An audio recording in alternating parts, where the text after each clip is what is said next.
Welcome to AKC technical classes. Gas यहाँ पे आज हम बताएंगे आपको 25 मोस्ट इम्पॉर्टेंट क्वेश्चंस जो कि है आपके सब्जेक्ट प्रोडक्शन मैनेजमेंट का। जो प्रोडक्शन मैनेजमेंट है यहाँ के जो बार बार क्वेश्चन आपके एग्जाम में पूछे जा चुके हैं, उसमें से हम बहुत सारे क्वेश्चंस को कंडक्ट किए हैं जो कि मोस्ट इंपॉर्टेंट हैं आपके एग्जाम की दृष्टि से। ठीक है, तो सभी क्वेश्चन हम आज की इस वीडियो में देखने वाले हैं। इस वीडियो को आप लोग अधिक से अधिक शेयर कीजिएगा अपने दोस्तों के पास, जिससे उन लोगों का भी हेल्प हो सके। तो एग्ज़ाम का डेट आपको पता ही चल गया है कि आपका 20 जनवरी से एग्ज़ाम होना तय है। इसमें अभी कोई भी चेंजेस नहीं हुआ है। कोई अगर चेंजेस होता है तो आपको हम बताएंगे। इसमें बहुत सारी अभी कमियां भी हैं, जैसे कि बहुत से स्टूडेंट का भी पंजीकरण नहीं हुआ है और बहुत सारे कन्फ्यूजन्स भी हैं। सो इसमें से आप लोगों का जो स्टडी का लेवल है वो भी थोड़ा डाउन होता जा रहा है कि कहीं एग्ज़ाम चेंज हो जाएगा, टल जाएगा तो क्या होगा। लेकिन आप लोग फाइनल ईयर में है, सो आप लोग स्टडी अच्छे से कीजिए, नहीं तो बैक आएगी तो बहुत ही दिक्कत होगी आपको आगे। ठीक है, तो आप लोग अपनी स्टडी पूरी कंप्लीट कीजिए अच्छी प्रकार से। अगर मान लीजिए टलता भी है तो कोई बात नहीं, आप लोग तैयार रहेंगे तो उससे कोई प्रॉब्लम तो होगी नहीं। और मान लीजिए आप किसी बहकावे में आ जाएंगे कि टल जाएगा तो अब आपका भविष्य आपका बिगड़ेगा। इसलिए आप स्टडी पे ध्यान देते रहिए। जो कुछ भी न्यूज़ आए कि हम आपको बताते रहते हैं वीडियोज़ के माध्यम से, सो आप लोग देखते रहिए, अपडेट हमेशा आपको दिया जाएगा। पहले आप देखिए यहाँ पे प्रोडक्शन मैनेजमेंट के कुछ मोस्ट इंपॉर्टेंट क्वेश्चन सीरीज। ठीक है, तो सभी टॉपिक्स को जितने भी हमने कंडक्ट किया है आप लोग क्रम वाइज नोट डाउन करते हुए चलिएगा। कहीं कोई कन्फ्यूज़न होता है तो आप हमें इंस्टाग्राम पे मैसेज कर सकते हैं, टेलीग्राम ज्वाइन कर लीजिए, उसमें भी ये वीडियो आपको मिल जाएगा। और कोई भी कन्फ्यूजन रहेगा तो कमेंट करके आप हमसे पूछ लीजिएगा। ठीक है, चलिए हम फर्स्ट क्वेश्चन स्टार्ट करते हैं अपना। जो फर्स्ट क्वेश्चन आपसे पूछा जा सकता है, आप लोग नोट डाउन कीजिए। आपने पढ़ा होगा PPC के बारे में। ठीक, PPC के बारे में आपने पढ़ा होगा। एक क्या होता है, इसको आपको टोटल समझाना है। ठीक है, PPC क्या होता है इसको आपको टोटल समझाना है कि आपका प्रोसेस, प्लानिंग, कंट्रोल क्या होते हैं, इन सबको समझाना रहेगा। ठीक है, इसके क्या क्या फंक्शन होते हैं, PPC के कौन कौन से फंक्शन होते हैं, इसको भी देख लेना है आपको। ठीक है, और आपने इसके अनेक टाइप्स को पढ़ा होगा, PPC के टाइप्स को पढ़ा होगा, जिसमें आपका क्या क्या आता है। आपका आता है प्लानिंग। ध्यान से सुनिए, इसी प्रकार से क्वेश्चन पूछ लेगा प्लानिंग और रूटिंग को समझाइए, प्लानिंग और रूटिंग को समझाइए। या पूछ लेगा रूटिंग या लोडिंग को समझाइए। या आपसे पूछ लेगा शेड्यूलिंग को समझाइए। ठीक, या पूछ लेगा आपसे शेड्यूलिंग को समझाइए। या आपका आगे और आएगा डिस्पैचिंग को समझाइए। मतलब इसके जितने भी टाइप्स हैं ये सभी आपके सिलेबस में हैं और मोस्ट इम्पॉर्टेंट भी हैं। इन दोनों में से, इन सभी में से कोई दो पूछ लेगा और आपका 5 नंबर यहाँ से बन जाएगा। ठीक है, तो आप लोग इसको ज़रूर बनाइएगा और कहीं पे कोई कन्फ्यूज़न होता है तो हमसे बताइएगा।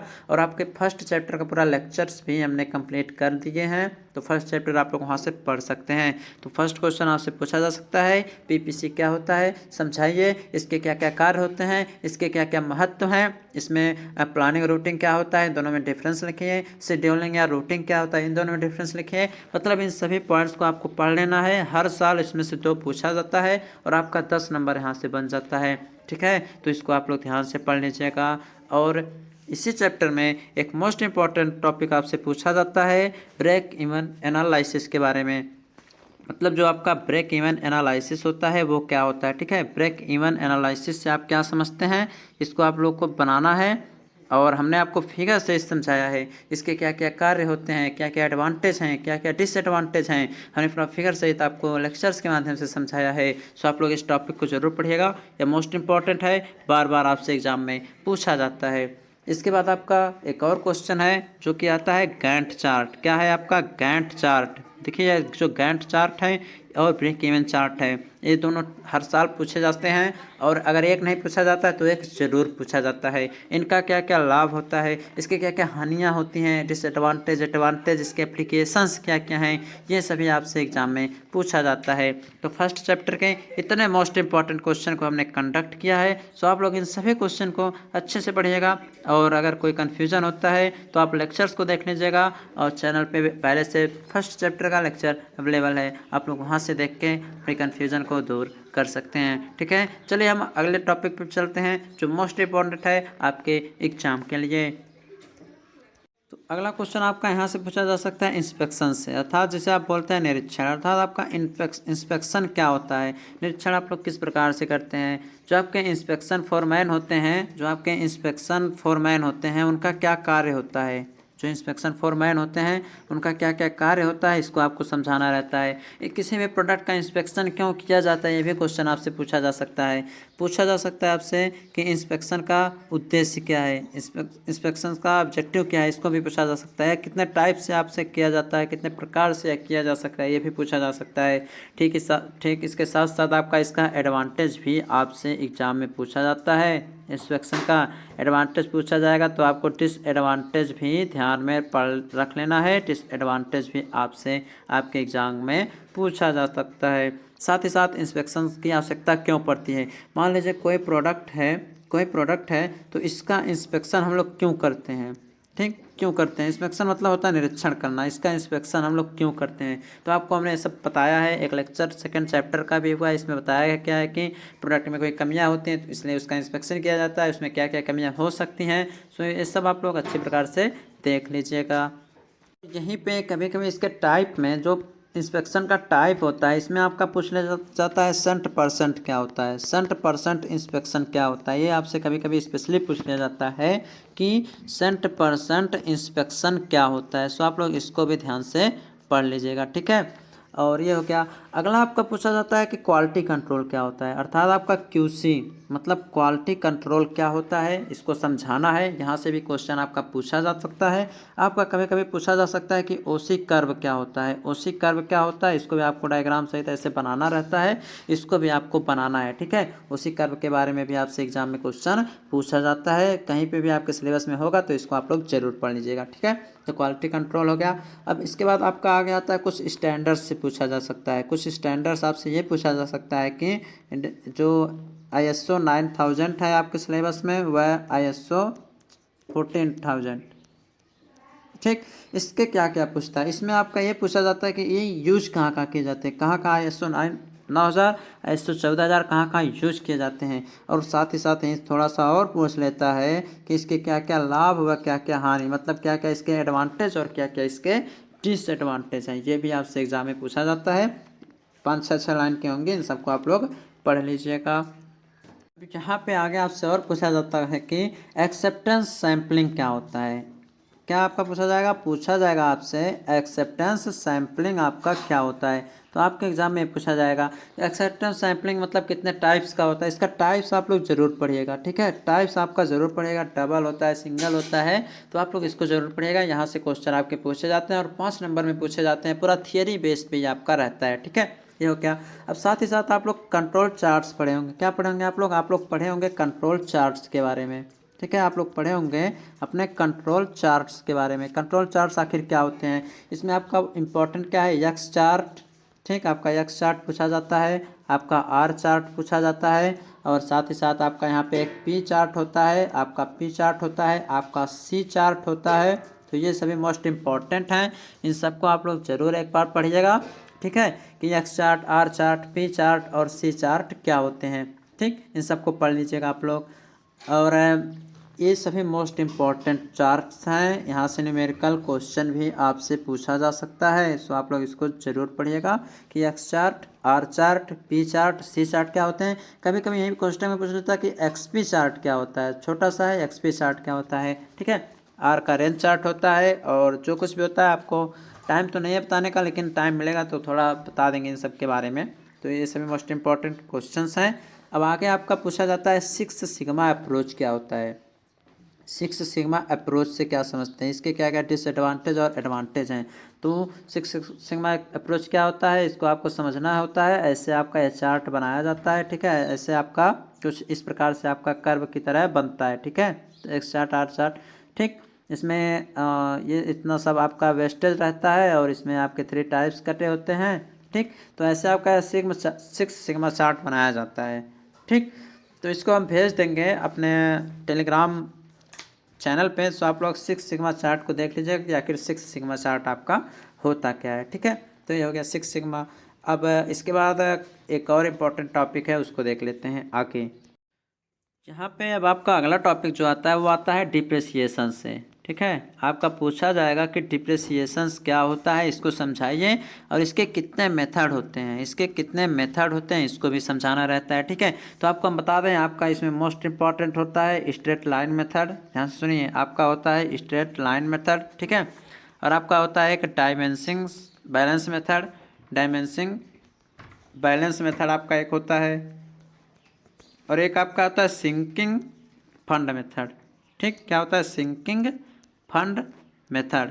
तो इसमें जो सिंकिंग फंड मेथड है, यह बार बार आपके एग्जाम में पूछा गया है, इसको आप लोग पढ़ लीजिएगा। और ये तीनों आप लोग पढ़ लीजिएगा, दिया तो 5 है लेकिन मोस्ट इंपॉर्टेंट 3 है जो आपके एग्जाम में बार बार पूछे जा चुके हैं।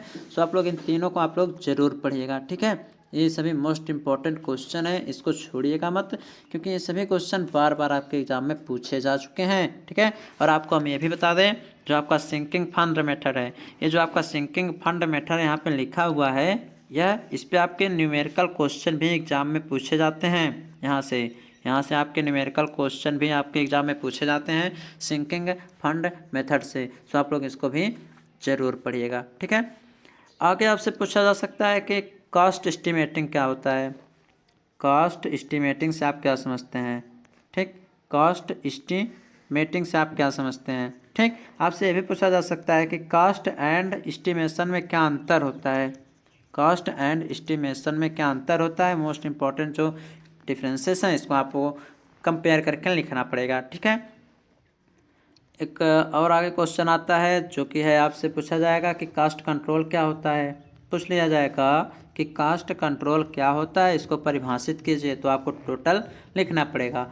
आपसे ये भी पूछा जाएगा कि कास्ट के जो एलिमेंट्स हैं, कास्ट के जो विभिन्न प्रकार के एलिमेंट्स हैं उसको समझाइए। कास्ट के विभिन्न प्रकार के जो एलिमेंट्स हैं, ऑब्जेक्टिव्स हैं, इसको समझाना है। साथ ही साथ आपको एस्टिमेटन भी समझना है, एस्टिमेटिंग होता क्या है उसको भी पूरा अच्छी प्रकार से डिफाइन करना रहेगा। ठीक है, नेक्स्ट क्वेश्चन आपसे पूछा जा सकता है कि मेंटेनेंस का उद्देश्य क्या होता है।